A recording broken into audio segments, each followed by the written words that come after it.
Good morning, students. How are you? Um, this is second year subject of economics. Today's topic is we are going to discuss about transport sector. In transport sector, we have four types of transport system, that is road transport, railway transport, air transport, water transport. So here the first transport is road transport. Road transport is a dominant mode of transportation in terms of its contribution to gross value added and traffic share. So road transport is one of the important sector, and this sector is this road transport sector is dominating, especially in the transportation of gross value added, nothing but goods and services. And not only that, traffic share in traffic, in exporting and importing of goods and services. So this road transport is contributing very much. So that's why road transport is dominating compared to other three sectors. Why? Because means many of the people will travel on the roads, and many of the people will export and import of goods and services on the roads. So that's why road transport is one of the important transport system compared to other transport systems. Okay, share of road transport was the largest at 3.6%. So what is the percentage of the road transport? Means 3.6%.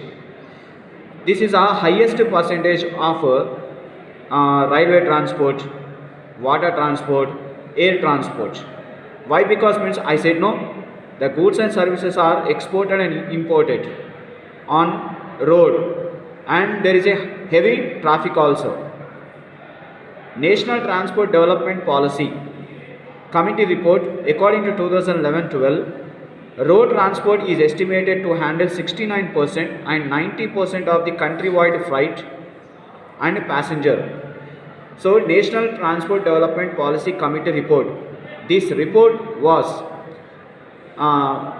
given about the road transport. This is the data of road transport. Nothing but statistical data, means percentages about the road transport. How much? Means 69% and 90%. 69% it is belongs to the freight. What is the meaning of freight? Trade, nothing but export and importing of goods and services, that is countrywide, means within the country. 69% of the goods and services are exporting and importing, and 90% of the people are passengers. I said no just now, many of the people are traveling on roads, like in buses, in cars, in jeeps, in autos, in lorries.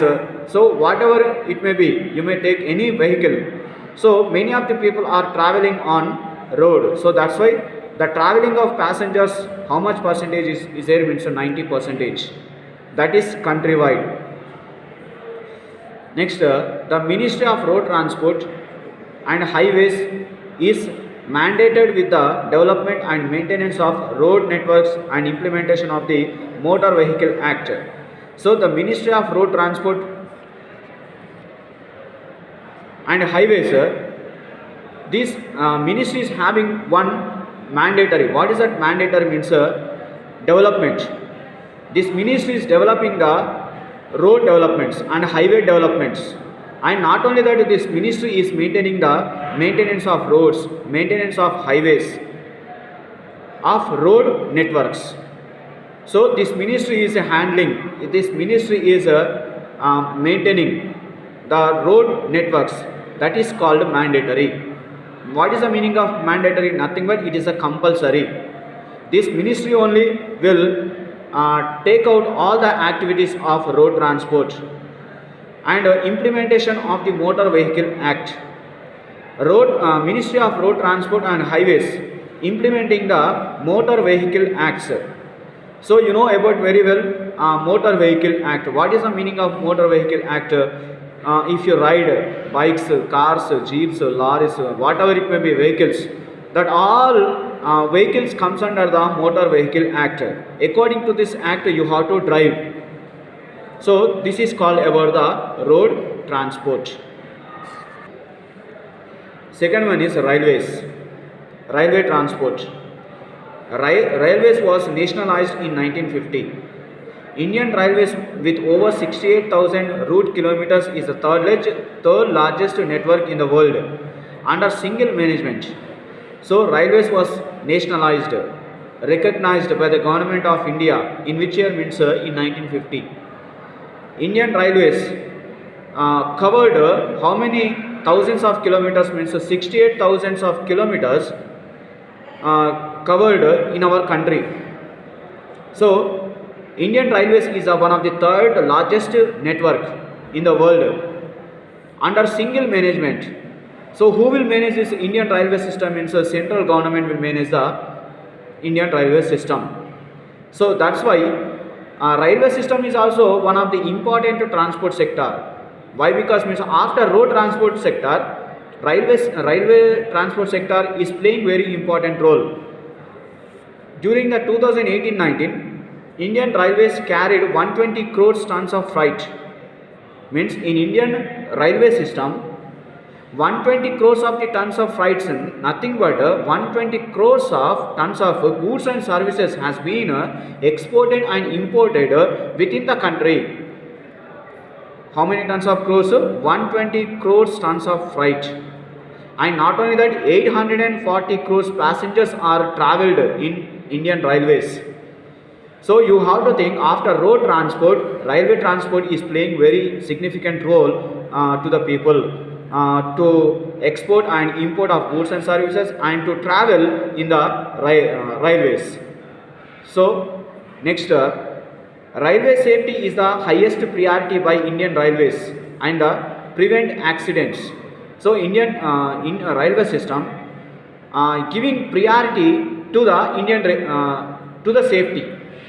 Indian railway system is giving preference to the safety. If you travel in trains, if you export and import of goods and services in trains, there will be a safety. And not only that, the Indian railway system is preventing some precautions. Precautions are nothing but here to avoid the risks, to avoid the accidents.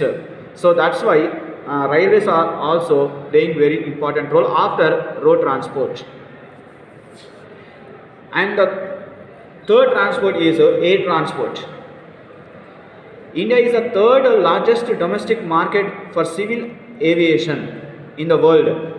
So India is one of the third largest domestic market, especially in civil aviation. What do you mean by civil aviation? It is related to the flights. So that is in the world. India has 136 commercially managed airports by Airports Authority of India. In our country, in India, how many commercial managed airports are existing means only 136 commercial managed airports are existing. That is recognized by the Airports Authority of India. What do you mean by commercial? Commercial, it is nothing but here, it is belongs to the profits, it is belongs to the money. Or understanding? So domestic airports are there, international airports are there, you know very well. And some other airports also existing in our country. What are the other airports? 6 under public private partnerships for operation, maintenance and development. 6 airports are under the public private partnerships. 6 airports are under the public private partnerships. What do you mean by public private partnerships? Nothing but half of the amount invested by the government, half of the amount invested by the private. So that type of airports are, how many is there in our country means 6 airports are there. These 6 airports are operating and maintaining and developing by the public sector and by the private sector. Okay students, next air transport in India was nationalized in 1953. In which year this air transport was nationalized in India? In 1953. Indian Airlines and Air India were established. Indian Airlines and Air India were established by the government of India. Why? Because means these two types of airlines are belongs to the government. Okay. So Air India allocated to international services and Indian Airlines allocated to domestic services. So Air India allocated to international services. International services means this Air India flight will travel from one country to another country, and this Indian Airlines will travel within the domestic country. So that is called Air India and Indian Airlines. Final one is water transport. Water transport connects canals, lakes, rivers and backwaters within the country. So what are the water transport? What it includes in water transport? It connects with the canals. You know about canals. You know about lakes, rivers and backwaters. That is within the country, not outside of the country. Shipping connects major parts of the country. So shipping also connecting in our country. The shipping is not connected to all the states. Only for some states only the shipping is connected. Are understanding? India with 5,000 kilometers of river and canals has for 5,000 kilometers are covering of rivers and canals. How many kilometers it was covering? 5,000 kilometers are covering by the rivers and canals. As for inland water transport is nothing but here near to the seas, near to the oceans. Are understanding? So the rivers and canals are covering over the 5,000 kilometers, and inland water transport also existing in our country. Nothing but the transporting and importing, exporting and importing of goods and services in the water. Nothing but through the oceans, through the seas, through the canals, through the rivers. So, and not only that, the people also traveling in the oceans, in the seas, nothing but in the ships. So next, it is the cheapest and least polluting mode of transport. So the traveling in ships, it is one of the cheapest mode. Cheapest mode means it is nothing but it will have very less price compared to road transport, railway transport, air transport. And it will have very less pollution. India has a coastal line of 7,156 kilometers. So in our India, the coastal line is how many kilometers is having means 7,156 kilometers. These kilometers will covered with the 7 states of India. 7 states of India. What are the 7 states of India? Like Goa, Mumbai, and not only that Kerala, Tamil Nadu, Andhra Pradesh and Pondicherry. So these states are covered with the coastal line. These states are having how many kilometers means 7,156 kilometers. And India we are having 13 major ports and about 200 non-major ports. The share of shipping in total transport sector is 29%. What is the share of shipping total transport in our country means 29% of the shipping transport is water transport is covering, contributing 29% of the water transport is covering. Nothing but shipping in total transport sector is covering. Shipping is basically used to transport bulk transport item like petroleum products, coal, oils, etc. So these shipping basically it will use for what purpose means to transport bulk transport. Bulk transport means the large amount of goods and services, the large amount of items like petroleum products, coal, oils, whatever it may be. So the bulk items will be transport from one place to another place through the water transport. So this is called 4 transport systems. Thank you.